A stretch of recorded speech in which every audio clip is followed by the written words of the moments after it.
doesn't pay. You'll just get locked away. We sing this song 'cause you did wrong. Nah, crime doesn't pay. Your Royal Highnesses, welcome to Millennium Prison, which, as you know, is our newest correctional facility. Right, we have prepared a little treat for you, as a little bird told me that you like a bit of poetry. Oh yes, Keats, Tolstoy, Wandsworth, all the big names, yeah. Excellent. Well, some of our inmates have written some poetry for you to hear, if that tickles your royal fancy. Oh, that sounds interesting, yes. We'll stay and have a listen, won't we, dear? Charlie, we're ready for you. Erica.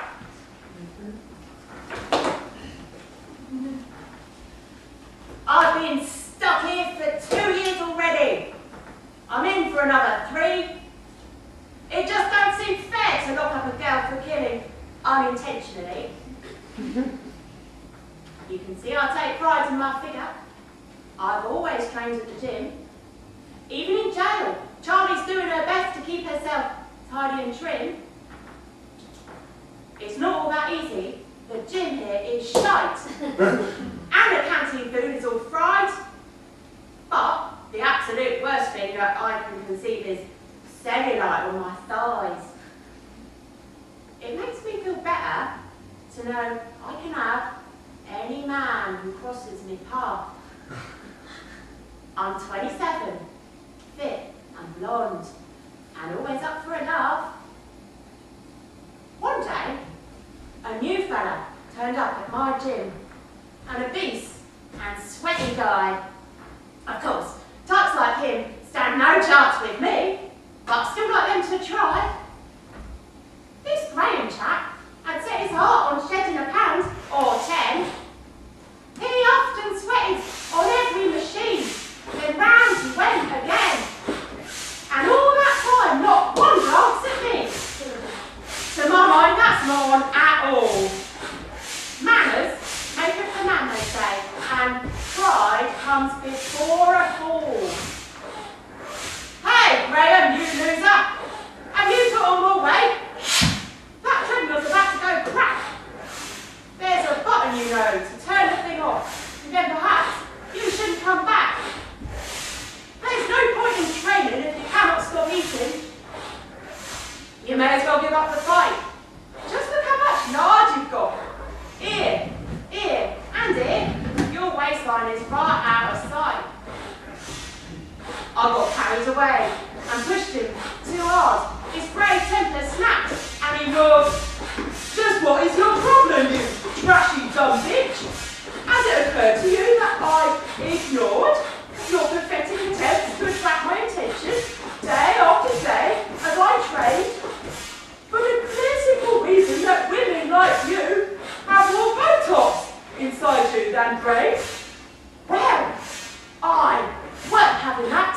My blood started to boil. I leapt forwards and reached for his stopper. He knew what was coming, bounced off to the side before hitting me back with the topper. The fight was full throttle, and I think I knew then that one of us would die. It couldn't be me, so it had to be him. I watched for my chance, and then I pulled out his bum. In one single move, the hole started leaking air. I stood there, just watching his body deflate and slowly collapse while I stared. I thought I was safe, but CCTV had captured the every move. It's hard to deny you've deflated someone when there's video as proof.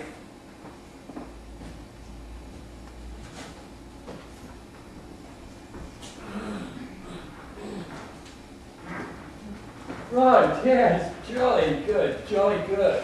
Not what I was quite expecting, but very good anyway. Good job. Most of the poetry I've read is about nature. Well, the only kind of nature you'll get here is human nature, Your Royal Highness. And unfortunately, human nature ain't always that pretty. Right, moving on next. Ah, yes, this one's a right piece of work. Excuse me a moment, we're having some trouble persuading him to cooperate.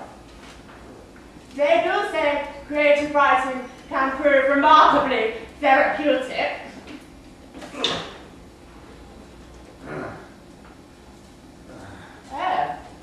Oh dear. Ah, this must be the next prisoner. You want me to talk? Tell you my name? What should it? What's in it for me? I'm sick of your questions. Just look in my file and piss off and let me be. I can't even sit in my cell in peace. Each day they make me scrub plates. Now you're wasting my time. I'm missing my ship. And there's trouble if I am late. Nothing went right for me in my life. I'm to the point now in trying. The system is made up of the federal witch. You survive by cheating and lying. I did the odd job to top up the dough. I'm a decorator by trade. The rest of the time I drank in my local, took coke, tried to get laid. Women these days have got out of hand. They exist to play games with men. They say that they want you, then they turn you away, and they expect somehow to be friends. At work, it was less complicated. No flirts, peaceful, just me and my paint. Till this French bird turned up, a right little tart. I wish now I'd made a complaint. She wore very tight tops to show off her tits, climbed ladders, strutted her stuff. She knew we were watching. She led us all on. Bernadette could not get enough. I knew she was shagging the other men, but always ignored my advances. Then, one afternoon, it was just her and me. I decided to take my chance. Her handle was smooth and seductively curved. There was no way I could wait. Her bristles stood up in perfect formation as I dragged her towards the paint. Her head disappeared beneath the emulsion. I swished it around and around. I pulled her out, wiped off the excess, and dragged her along the ground. The first stroke was the best, of course. I got completely carried away, and after an hour, I'd used all the paint, so decided to call it a day. They told me in court she was ruined forever. The emulsion had dried in her hair. I'd stubbed her so hard she was all splayed out, and mentally, no.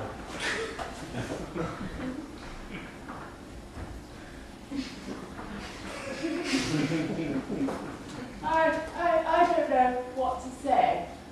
All right, you scumbag, get out of your cell. I'll bring the next one out there. He doesn't seem remorseful at all. No, he's not. I'll go get the next one.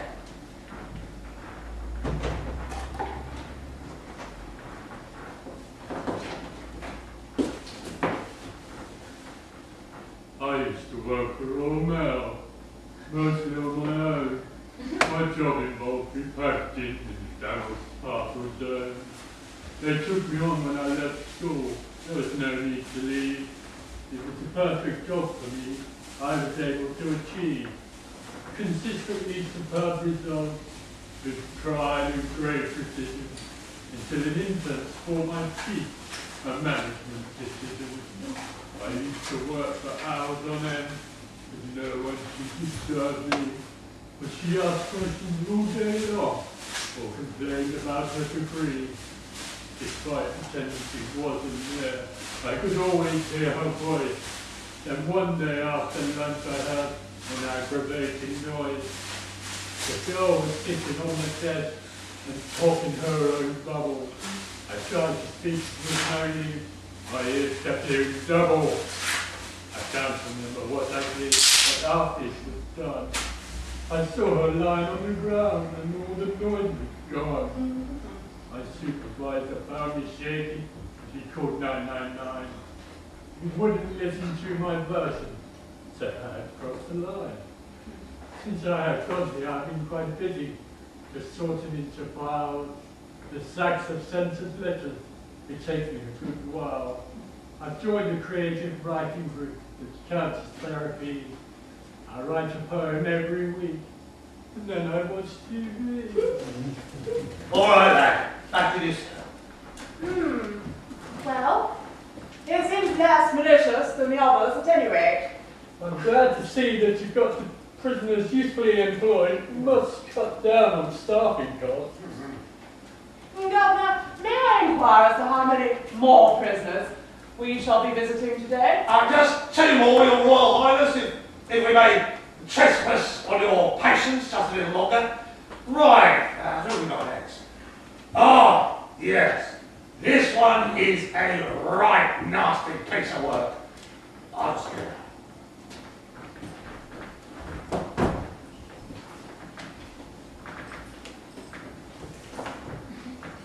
I'll save you time and stay right now. I've not the slightest regret for ridding the world of a journalist. There's not been an honest one yet. Cheating and lying, that is their game, their trade. I soon developed a knack for spotting a snooper. In my line of work, I'm constantly watching your back. Whatever you call me, I made it big. Money is simply a game. I travelled the world collecting the bucks. If you could, you'd do the same. At the height of my empire, she took up my case like a bloodhound on a trail. I had no idea that for nearly 5 years she'd land me up in jail. It all came to light when she came to my house in the guise of a house party guest. She snuck in my office, devoured my files. Well, naturally, what I did next was to ask very nicely for everything back. She refused, snapped herself shut. Well, it was a no-brainer. Breaking the lock, I shook her for all that she got. And during the struggle, I felt my blood rise. And wanting her to make her pay, I weighted her down. She's in the canal, completely out of the way.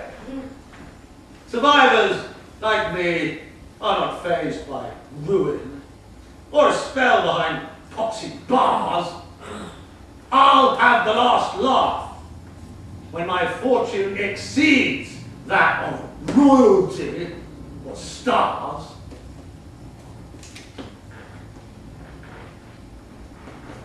He doesn't seem to have no remorse either. No, none at all, I'm afraid. Right, last but not least, our oldest inmate.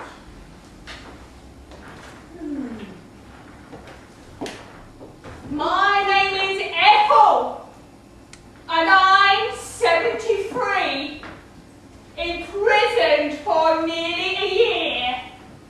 It's dreadful at my age, alone in a cell. It's likely I'll end up my days here.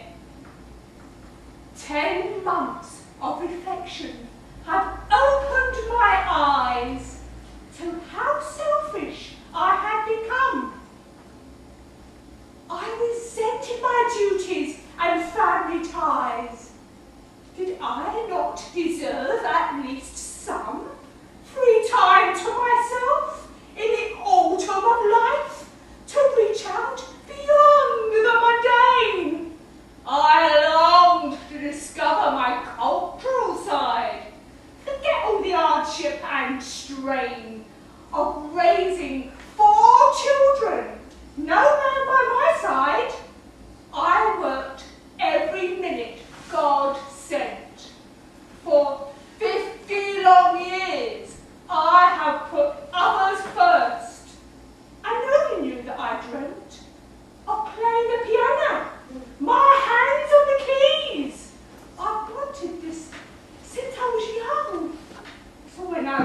had I wasted no time in learning? And once I'd begun, my world was transformed, exploding with sound. I'd never known so much joy. Then one day, a phone call. My daughter had died. They asked me to take in her boy. Well, he needed attention. Cried almost non-stop. My peaceful retirement cut short. Resentful, frustrated, I showed him no love. Neglect, they called it in court. Well, one day, we were rushing to get into town to hear a prestigious musician. But James got caught up on a garden fence. Well, I flipped and made the decision to leave him suspended, frightened, alone, and collect him on my way back. I gave one last pull. He unravelled a bit and suffered a panic attack. He struggled in vain to get himself free. With each tug, he came apart more. As darkness fell, he was barely alive, a sad, sodden heap on the floor. I'm lucky that James is alive at all. I know they feared the worst. If only I'd another chance to put my grandson first. They locked me up for abuse and neglect and put him in a home.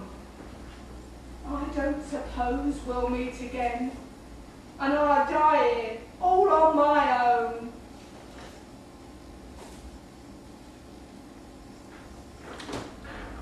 The old bag does seem truly sorry, doesn't she? Nah, it's all that, believe me. Anyway, she's better off behind bars at her age.